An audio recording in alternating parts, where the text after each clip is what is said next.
We will call the Caroline County Board of Supervisors meeting of May 26, 2015 to order.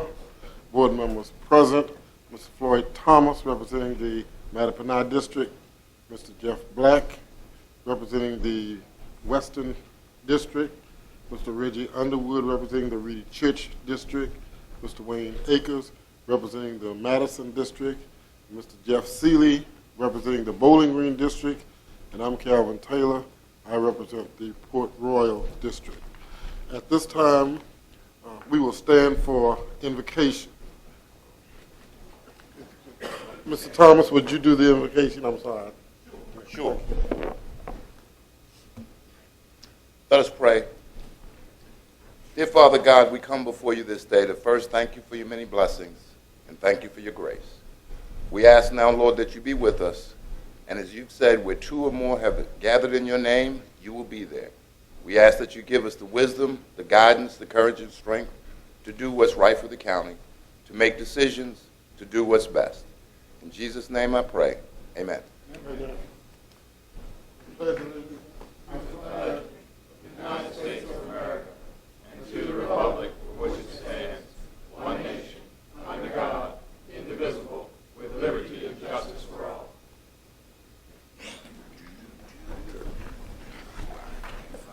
Are there any amendments to the agenda, Mr. Kelly, or any board member? Mr. Chairman, staff doesn't have any amendments to the agenda. Okay. Seeing no amendments to the agenda will stand approved as presented. That takes us to opening board comments. Mr. Thomas, do you have any at this time? Yes, a couple, Mr. Chairman. One is I attended the business appreciation reception last week on behalf of the board, and we've got a great business community. I think we're doing very well in that sense. And on Friday, I attended another 38th parallel event that our middle school students put on for dignitaries from the Korean embassy. The Korean general that came donated 10 bricks for the project, and I've since asked Mr. Wilson through Mr. Cully if he would add that to the county website and tourism, because the First Lady of Korea, I believe, will be attending sometime later this summer. So we need to make sure folks can see that. It's a great thing. And last but not least, it's grass growing and property maintenance time. I've got another one, which it seems to be an annual occurrence. And yes, and we were just discussing it as the board meeting started. I don't think a lien is actually strong enough. I don't know if we can, after we put out money to clean up somebody's property, especially those that have been foreclosed and belong to the bank, we should be able to put something in their tax bill or on their tax bill so we can collect the money right away. As it is, we've spent hundreds of thousands of dollars, and we're waiting for properties to be sold that may never be sold. So there's got to be a stronger way to do it. And I know Mr. Black's probably got some problems in his area now, finally. Welcome to my world. That was it, Mr. Chairman. Thank you. Thank you, Mr. Thomas. Mr. Black, do you have any? Just one, Mr. Chairman. Thank you. I had the opportunity this past week to attend the Fire and Rescue Appreciation Dinner. Very good job. And then the guest speaker, Mike London from UVA. That was actually really, really good event all the way around. So I just wanted to thank them for putting that on. Thank you. Mr. Underwood. Mr. Chairman, I only have one comment, and it's really a request to the board. I have a conflict with the July meeting that we're going to, I think we only have one meeting in July, I believe, but maybe two in July, but the second Tuesday, I have a conflict with that second Tuesday of July, and I'm asking the board to consider moving. I know people are scheduling vacations, so I wanted to put that on the agenda now and see if we can't move that meeting up. Actually, I'll be gone both Tuesdays, so if we can move it up to the 1st or 2nd or 3rd of July would be great. Okay, so you asking either for the first Tuesday? If we could move it to that first Wednesday or Thursday of July would be great. First Wednesday or Thursday? July. The July. July 4th. It's the July. It's the second Tuesday. Y'all want to move it to the first or The second? 7th is the first Tuesday. Right, but I want to move it to The first the Wednesday. first day, or- to July 1st or 2nd is what I'd like to. 14th and the 28th are our normal meetings for Right. that month. The 14th is I'd what like you to have a take the problem with. 14th meeting, yes, and move it to July 1st or 2nd, if possible. Okay, we'll look at our calendars Okay. at a break and Right. see if it works. Okay, great. That's all, my only comment, Mr. Chairman. Thank you. Okay. Mr. Akins? No comments. Okay. Mr. Seeley? I have nothing, Mr. Chairman. Okay.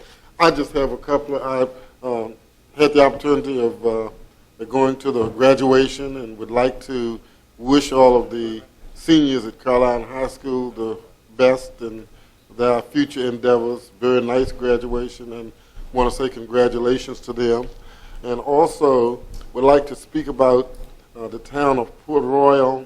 I don't know if you saw the paper, but they were given the distinction of, I guess, being the endangered city or town because of their age and because of all of the historic property that's located in Port Royal. It's one of the oldest towns in the country.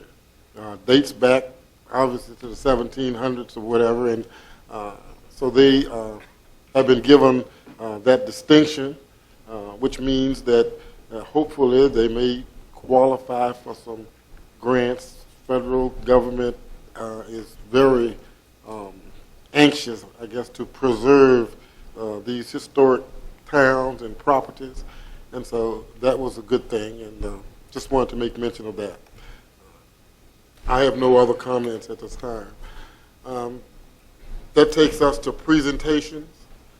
First presentation, Jack Lanier, Executive Director, Quinn Rivers Community Action Agency.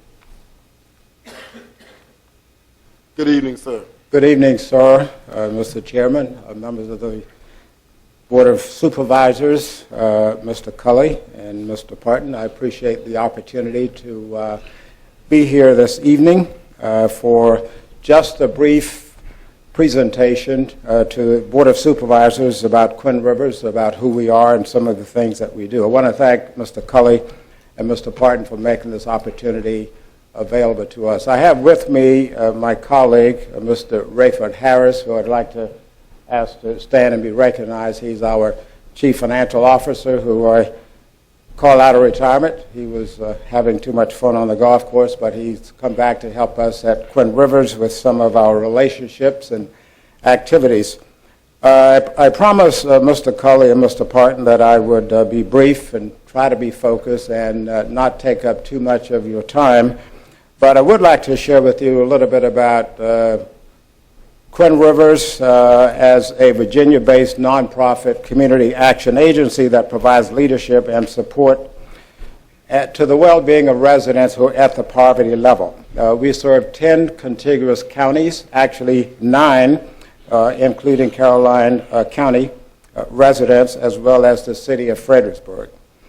We are administered through the Office of Community Services in the Virginia Department of Social Services. Virginia's Community Services Block Grant, which is a federal-funded means of providing services to 26 local community action agencies throughout the Commonwealth of Virginia.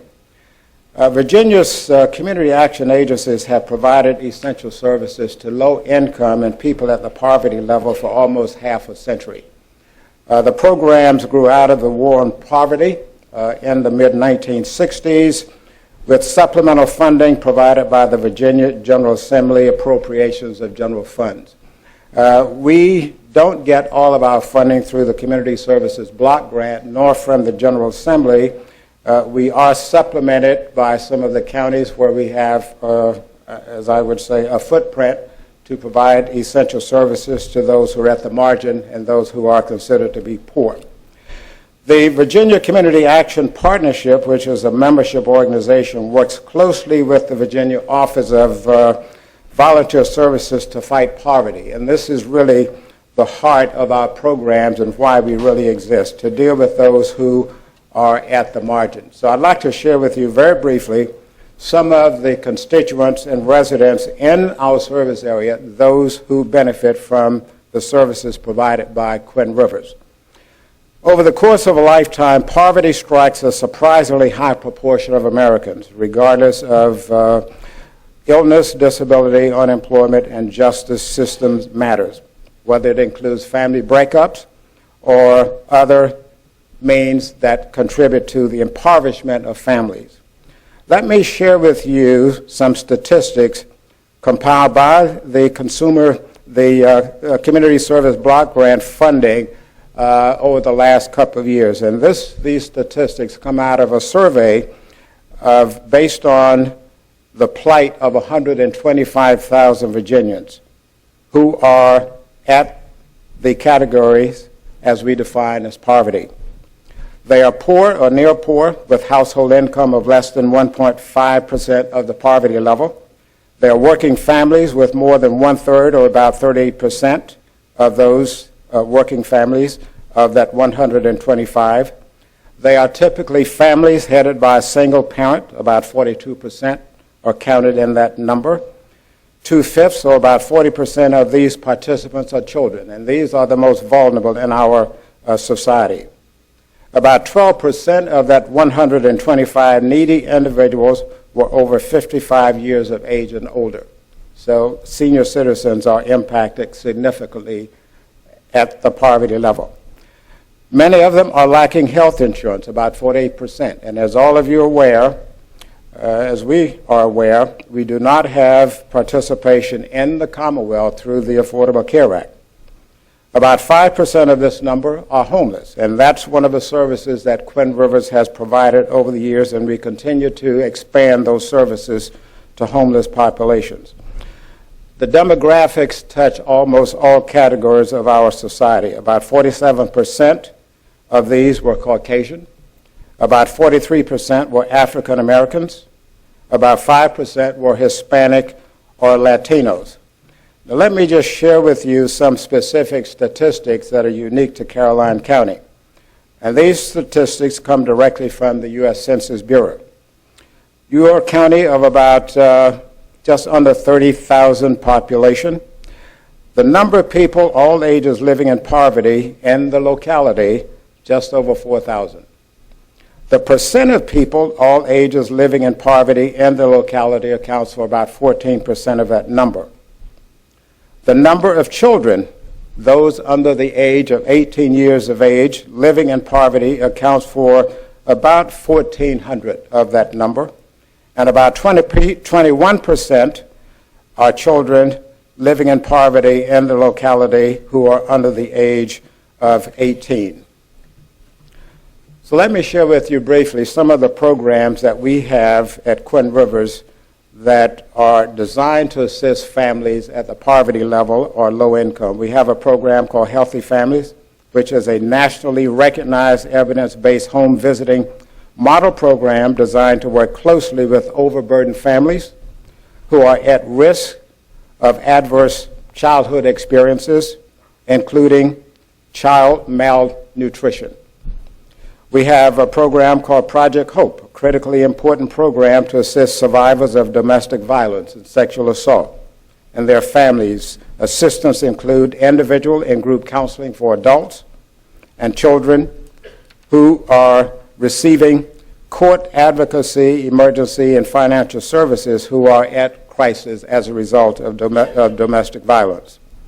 We have a program called Project Discovery, which is primarily in the Fredericksburg area. And this is a prevention dropout program to assist young people to stay in school, do well, and go on to college. It's a post-secondary access preparation program designed to assist these students to connect and focus on the need to remain in and graduate from high school. Essential resources are provided to assist eligible students to successfully transition to post-secondary education. And since I've been on staff, I can tell you this is probably one of the most effective and popular programs administered by Twin Rivers. We have young people who are destined to go on to several of the colleges, including Virginia Union, Old Dominion, Virginia Commonwealth University, this next year, and even some out of state, including those in North Carolina. We have a program to assist veterans and their families called Supportive Services for Veteran Families, a program to promote housing stability among veteran families who are either experiencing homelessness or who are at risk of experiencing homelessness. As we all know, Virginia has the most heavily populated group of veterans, military and veterans, of any state except California. So we have a large contingent of military personnel who are at the margin, who really need help. We have a homeless prevention program, which is an initiative to reduce homelessness and shorten the length of time that individuals may remain homeless. We have a foreclosure prevention counseling assistance program for individuals struggling with mortgage payment or the inability to manage their personal finances effectively. We also have a homeless prevention program funded by the Virginia Department of Housing and Community Development to reduce homelessness or to minimize the length of time that individuals may remain homeless. So finally, let me just share with you that we are engaged in a public-private partnership with those at the local level. I'm happy to say that we work closely with the Department of Social Services here in Caroline County, as we do in the other 9 counties and the city of Fredericksburg. Our network includes collaborative relationships with local governments throughout the agency's 10-county service area. Agencies such as the local health departments, departments of social services, the Rotary Club, community services boards, public school boards, large and small area businesses, local law enforcement bodies, and the juvenile justice system all play a vital role with Quinn Rivers in meeting the needs of so many individuals at the margin who are at risk of falling prey to poverty and their families who depend on us as their best and only hope. This cooperative and collaborative approach is reinforced by the statutory requirement that community service block grant funded agencies such as Quinn Rivers be governed by a tripartite board of directors. I'm happy to say we have a tremendous supportive board of 15 members that represent the localities in which we serve, ranging from Charles City on the south and Stafford County to the north. This unique public-private sector partnership is designed to tap the knowledge, the experience, and perspectives of all community stakeholders. We're in this together, including the poor and the low-income individuals and their families. Again, Mr. Chairman and members of the County Board of Supervisors, Mr. Cully and Mr. Parton, I'm delighted to have this opportunity to share with you very briefly just some of the activities and programmatic initiatives that Quinn Rivers is privileged to be able to provide to the needy residents and clients in these regions. Thank you very much, sir. Do board members have questions or concerns? I just have one quick question. Okay, Mr. Thomas and then Mr. Underwood. Mr. Lanier, we have, as a county, had dealings with Quinn Rivers quite some time ago, not in the near future, and I understand there was some turnover. So you've been there how long as the director now? I was recruited in November of last year. Okay, so you're just starting out, so it's a fresh start for all of us on Quinn River. Indeed. Okay. And hence my meeting with Mr. Cully and Mr. Parton, who we were delighted to have been invited, and not only to meet with them privately, but also here this evening to let you know that it is a new start and it is a new day as far as the relationship goes. So we look forward to an even closer working relationship with Caroline County. Thanks, sir. That was it. Okay. Mr. Underwood? Yes, Mr. Lanier, just, I know you haven't been in that position long, so I won't go back too far, but as part of Quinn Rivers, is it your plan to go back and look at some of the projects that you've done in the past that may not have been so successful, particularly here in Caroline County? That's a good question indeed, and that's why in my meeting with Mr. Cully and Mr. Parton, I said that we would be ill-advised not to consider the history of the relationship. We want to learn by the past, but I assure you we're not doomed to repeat it. So was that a yes or no? It's a yes. We do not plan to repeat the past. My question was, do you plan on going back and revisiting some of the mistakes that were made and some of the people I think were done a grave injustice and try to right some of that? Absolutely, yes, sir. It is a yes, definitive yes.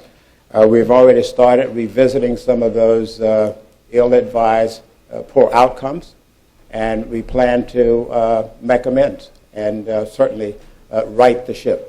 But when you start in Caroline, would you please call me? I will be calling all of you. Yes, sir. Okay. Indeed, and thank you for the invitation. Be happy to do that. Mr. Seeley? Do you have a board member on your board from Caroline? We do not have a member specifically from Caroline County, and that was one of my not-so-subtle purposes for visiting with Mr. Cully and Mr. Parton. Thank you. Okay. I know that Quinn Rivers dealt quite much with our preschool program some time back. And I don't know just what your concern is about that or whether you intend to look at that. I don't even know we have a new superintendent coming on and has not been brought on yet, but the school board is in the process of bringing on a new school superintendent. And as I said, I know the preschool program that we had was quite involved with Quinn Rivers in the past. So that may be an area you might want to yes, sir. It is. Just for your background, I have worked very closely with the schools. I came out of Richmond, where I was the CEO of the Richmond Behavioral Health Authority for the last 5 years, and we were in 21 of those public schools, so I'm quite familiar with the needs. And one of the things that we would like to do is certainly to work closely with the school board to have that kind of connection. Already, we have made presentations to at least 3 other county school boards as recently as 2 last week. And we were very well received and delighted with the opportunity. So, again, we welcome. Well, thank you, Mr. Lanier. We appreciate you being here as well as your CEO. We appreciate your time, and if we can be of help, we will do what we can. Thank you. Thank you. Yes, sir. Okay, that takes us to our next agenda item, the VDOT report. Mr. Nelson.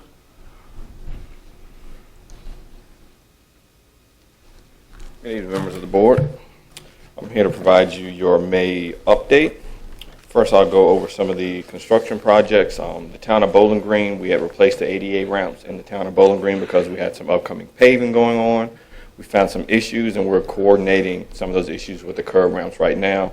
But we have removed all of the paving in the town of Bowling Green as they are planning some water line upgrades and some sewer upgrades, so we do not want to pave and then have them tear up the road. So we'll be looking at programming that in the future.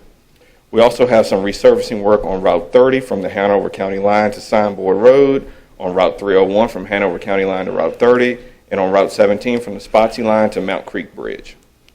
On the preliminary engineering side, the right-of-way phase has began already for the Route 721 bridge. That bridge should go to advertisement in June of 2016. Also, another update on preliminary engineering, we're planning on having the Route 606 bridge should be advertised this month. So we'll be advertising that project this month, and like we said, we're committing to having that bridge reopen by the end of December. Now to go over some of the other updates. Mr. Black, you had requested that we review the southbound off-ramp at Carmel Church for a signal. We reviewed that. It does not meet the warrants currently, and we contacted the citizen to let them know that. Mr. Seeley, you had requested an update on the CSX crossing at Page Road. I found out literally today that that work is scheduled to begin next week. So the road will be closed. I was going to say, make sure the newspapers, I just read this, the road will be closed. Yes, and we're working to do a news release on that this week also. The 1st through the 5th of June. They said work's going to start on the 1st and will end no later than the 5th. 'Cause So I it could saw end sooner. two whole new sets of, looks like crossing tracks for the road sitting there Yep. Saturday. Yep, I just got informed today that they're planning to start. And, First is Monday. yeah, 1st is They Monday. don't have time to put it in the local papers, do they? We're going to, Nope. Yeah. We can put it on the website. Can we get a sign of? we're going to we're going to do detour signs, but I can put up a message board A message as early as board. tomorrow saying it will be closed. That would be great, Gotcha. because my phone will ring, and, I mean, I know everybody's watching, and I saw that new set of tracks, and there's a backhoe has now appeared, so Yeah, they're getting ready to go to work. nobody knows what that really means, or when. I wasn't sure when, I just saw it, so. Yeah, it kind of shocked me. It was short notice because now we have to put up the detour signs for them by Monday also. So we'll get a news release out. It'll be on the web, and I can send that to the county also to let you know what our news release says. How soon can you put a message board there? I said I'll get you one up tomorrow. Okay, great. Yeah. Okay. That concludes my update. If anybody has. Okay. I do. I'll get to you.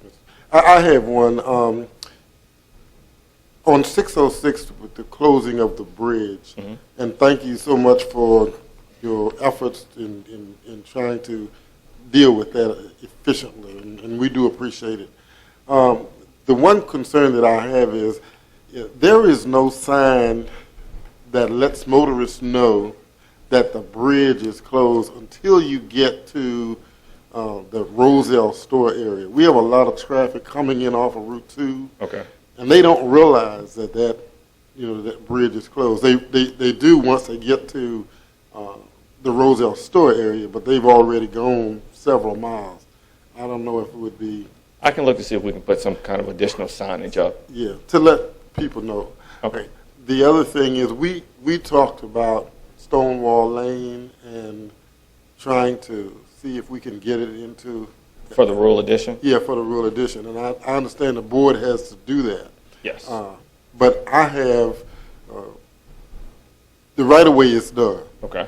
there. And if we can, and again, and I know this is a board thing, but if we could get it into the rural edition, hopefully we could do something to, I don't know where the funds are, I don't know. Well, yeah, we're going to go with a secondary 6-year plan at 7:30, I believe. But I know as of right now, the draft has no rural addition funds. There are some funds in the outer years that could be used for rural additions, but the funds that you have in your secondary 6-year plan right now are allotted to projects I understand. already. So maybe out in the outer years, maybe 2019, there may be an opportunity. But I think there's other ways we can Okay. look into that too. We'll talk. Okay, yeah, but we do have to get it in the plan. If we don't get it in the plan, even if there is funds that might come available, we wouldn't be able to address it. Okay. So, okay, Mr. Thomas.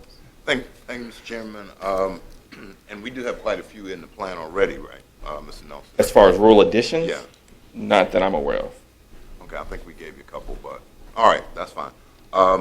One is I wanted to say thank you. I don't think I said thank you last month, but the Bull Church Road Bridge was finally reopened last month. Yes. So we do appreciate it. That's been a 2-year project.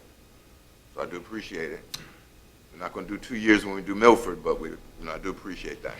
And one other thing which I personally noticed, since you cover Caroline and Spotsylvania, Route 2 going north towards Fredericksburg, when you get to the light at New Post, the signalization is set up so that all the lanes pretty much alternate.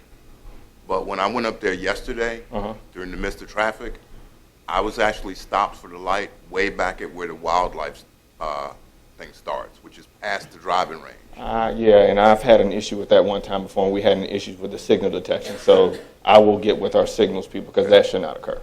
Well, I noticed that Friday coming home, that same northbound direction on Route 2, they were backed up at that time to the driving range, and I thought it was kind of odd. But it's summer. People are going to take that as an alternative to 95, and there'll be a lot of traffic backed up there. And the car in front of me slammed on its brakes not seeing the traffic. So it's a hazard waiting to happen. Okay, I'll get them to check to see if there's something wrong with the detection, or maybe we can adjust the timings a little bit. I think the timing's fine. I mean, the detection is fine. It's the timing because nobody else was there and there was 30 cars on one side. Okay, I will get them to check out that. Thank you very much for your help, Mr. Nelson. I appreciate it. No problem. Mr. Black? Yeah, I just wanted to thank you again for the, you're always good with getting the trash picked up along 639 in front of Landor, and I do appreciate that. Probably the next couple of weeks, you'll be getting another phone call in regards to that, but I do appreciate your work on that.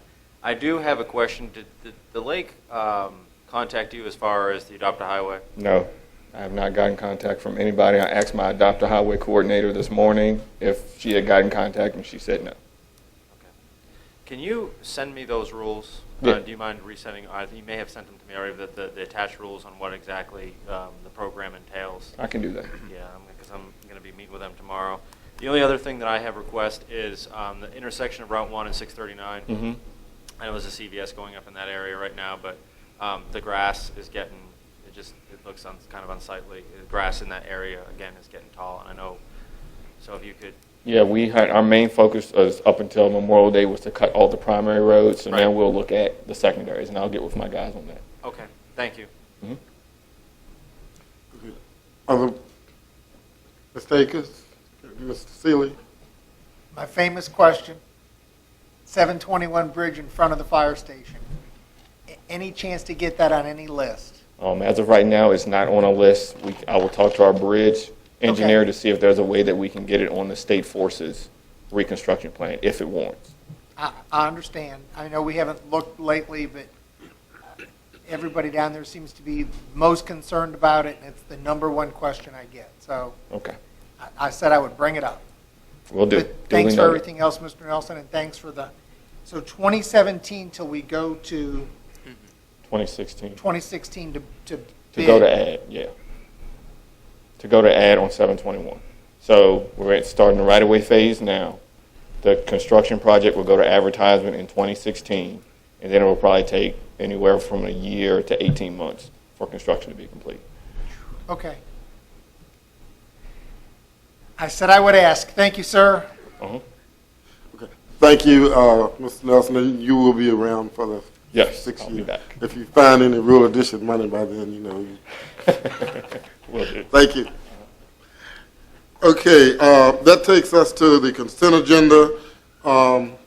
Items A through E, are there any items on the consent agenda that any board member would like to have pulled or questioned? Mr. Black? Yeah, I'd like to pull item C, please. Okay, authorization or purchase ambulance included in fiscal year 2016. Okay, And I had one question about item D.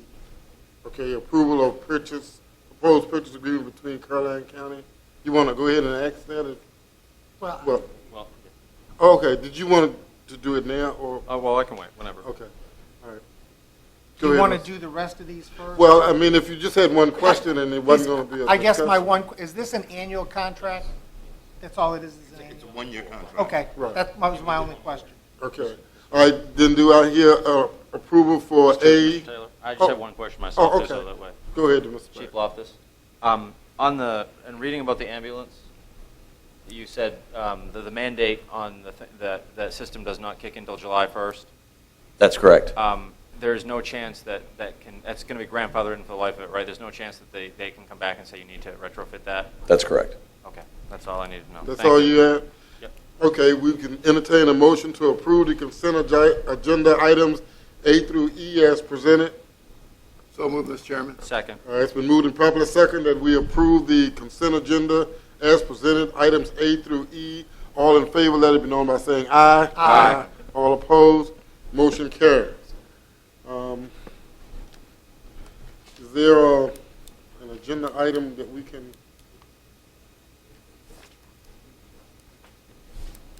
What about agenda item 5?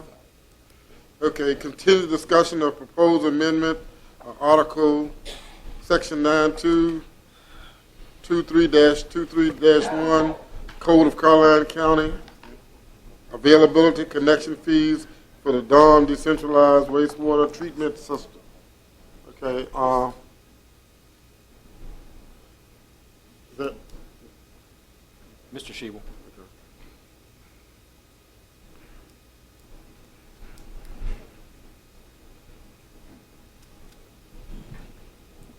Good evening, Mr. Chairman, members of the board.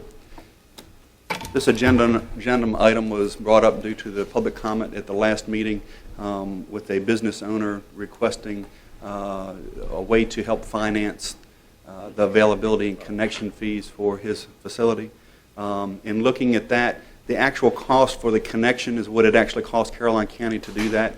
That's actually, I would say 95% of that is contractor costs that we have to pay back to them. So we get the work done. We try to make sure we get that money in time to be able to pay that off before, you know, we end up having to actually have that. So by paying that, you're actually paying actual fees if we were to do that. So we're offering a reduced payment for something we're physically having to pay, unlike the availability fee that actually is a fee that helps offset the cost of the wastewater treatment plant. And we've allowed residents in previous times to be able to, during the Phase 1 and Phase 2, to pay that over a 5-year period. If the board was wanting to do such a thing, it would be an amendment to the code to be able to allow that to happen. From a staff standpoint, if we're going to lend him the money on money that we've actually expended, then we think that ought to be some kind of a what's the word I'm looking for, a finance fee to be able to do that. But we're not really in the finance business, so we would think that if he's going to do a loan, it'd be better off to go to the bank to do that piece. It's really up to the board of what your will is, and we're willing to do whatever you would like. Will require a public hearing, you know, change to the code. I guess, Mr. Chairman, board members, I'm not looking for an ordinance change. I was just thinking of some way in which we could try to help this gentleman. I agree with Mr. Shebel that any outlay of cash from the county, we should in turn receive some compensation. So I'm not in favor of a change of the county code. I just thought we would have the discussion to see if there was anything that we can do, and if not, then I think the code stands as it is, and like any other person, he's going to have to make the necessary arrangements if he's going to get it done through another entity. But certainly I wanted to put it on the board so at least we could have the discussion to see if there was, again, anything that we could do to assist. Thank you, Mr. Chairman. Thank you. Okay, we could look at agenda item 4, the cost estimate to repair the Don Progressive Association building. Yeah, I think Ms. Fields just came in, so I'm glad she's here. So let's take I would like to, we can go on with that. Okay. Okay, we had talked earlier about some of the conditions and issues that are part of the Don Progressive building as far as it remaining a polling place. And so tonight's discussion is to talk about, I guess, what are some of the improvements that need to be and maybe how we can address that or how the board wishes to address that. Okay. Mr. Shebel. Yes, sir. At the direction of the board, we were asked to get a air sample to make sure the air quality was of good quality for the residents down there. That was done, and a report came back that it was all clear on the air quality. However, there were some action items that were highly recommended that we take care of to be able to make sure that the public health is met. And those 3 items were the leaking roof. During the air sampling, there was evidence of the roof actually leaking in the building at that time. As you know, anytime that water sets in an area, you can have mold growth. There were evident of many stained tiles in the main area that are representative of a leaking roof and could represent a mold issue. We did not actually pull ceiling tiles to get up into the attic space to look at that. It was strictly for the air sampling. But due to the stained tiles, it's recommended that they be replaced as well. And then in the janitor's closet, there was mold over some sheetrock in that area, and it was recommended that that be removed and reinstalled. The roof itself, really the facility needs a good grant to be able to put a roof on the entire facility. It needs, the way to do it really would be a metal pitched roof, very expensive, but it would be a long-term solution.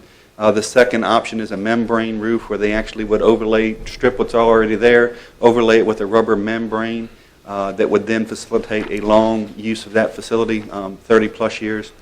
However, due to the cost of that being in excess of $50,000, a possible solution, there is no guarantee, is to go back up and put a tar mastic over top of the area that's leaking, and it might last a month, it might last 2 or 3 years. There's no real guarantee of how long that's going to do, but that's an option that might work to be able to buy some time to be able to do that. I understand through Mrs. Fields that they've been trying to apply for some grants to be able to rehab some of those areas, and they're really hoping some of that will come through. With that, I'll be glad to answer any questions that the board may have. Okay, the board members have questions or comments? Just a Mr. clarification. Mr. Shebel, you just said tarmac. That's a brand name, I guess, right? It's a tar mastic. Tar mastic. Yeah, That's a brand name. Okay. It's just a mastic that's up there. There's all kinds of different names. That's just the generic name. Okay, that's a generic name. All right, because what we have here in our packet says, you know, a coat of cold asphalt roof sealant. Is that the same thing? Yeah, that's a brand name. Okay, okay. And that's $6,630 or $6,361. That's correct. Okay, that was. I just wanted to make sure I understood that. Thank you. Other board members? Mr. Chairman, my only comment is that we are going to use this for a polling place, and I think it would certainly start us in the right direction if we move forward to make sure that we could do everything we can to help fix this building for our voting place as well as the residents of Reedy Church. Thank you, Mr. Chairman. Okay. Other board members? Mr. Black? Mr. Chairman, my only concern with this is going back to what Mr. Shebel said. In our packet, it said the actual real fix to this building could be $50,000. My concern is $8,000, throwing $8,000 at something that's not a fix, is throwing taxpayer money away. If it's not a permanent fix, I do not think we should be throwing good money at bad. And that's my concern. My secondary concern is I just look at my own district, and I know there's other districts. If County Line Baptist Church, where people vote in Western Carolina, if they had a roof leak,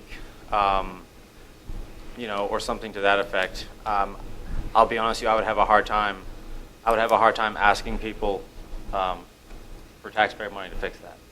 So, I mean, I guess that's my concern. Thank you. Okay. Other board members? Mr. Seeley? Chairman, I guess what I've heard from folks is we've built a brand-new library down in that area, almost within eyesight of the Dawn Progressive Center, and wouldn't it be more feasible to move into the library for polling? I understand the Dawn Progressive Center's history. I know that it needs some work.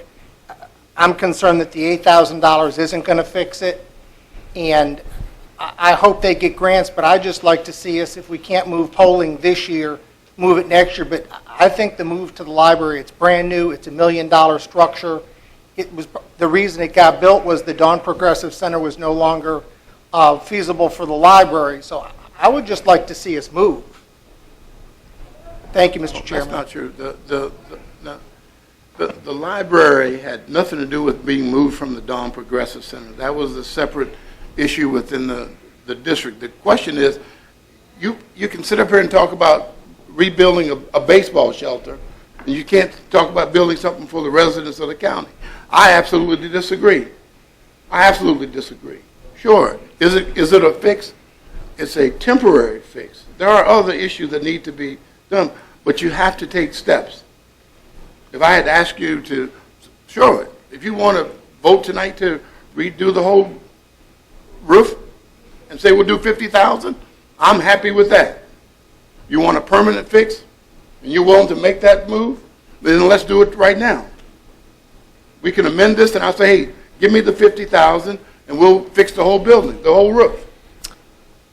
My concern with that, once again, though, however, is once we do for one polling place, if any other polling place is the same situation, then we've got to do, if we do for one, we've got to do for all. But you didn't have any problem using county money to work with Aqua to help the residents of West Carolina. You had no These are problem people- with that. You can't even make that comparison. You Yes, can't I even make can. that I'm jump. making it right Okay, now. You can't even make gentlemen. that jump. I'm You making it can't- right now. You can't even make that jump. So Not at all. I just made it. No, well, Okay, Great What's jump. good for one side of the county is good for the other. and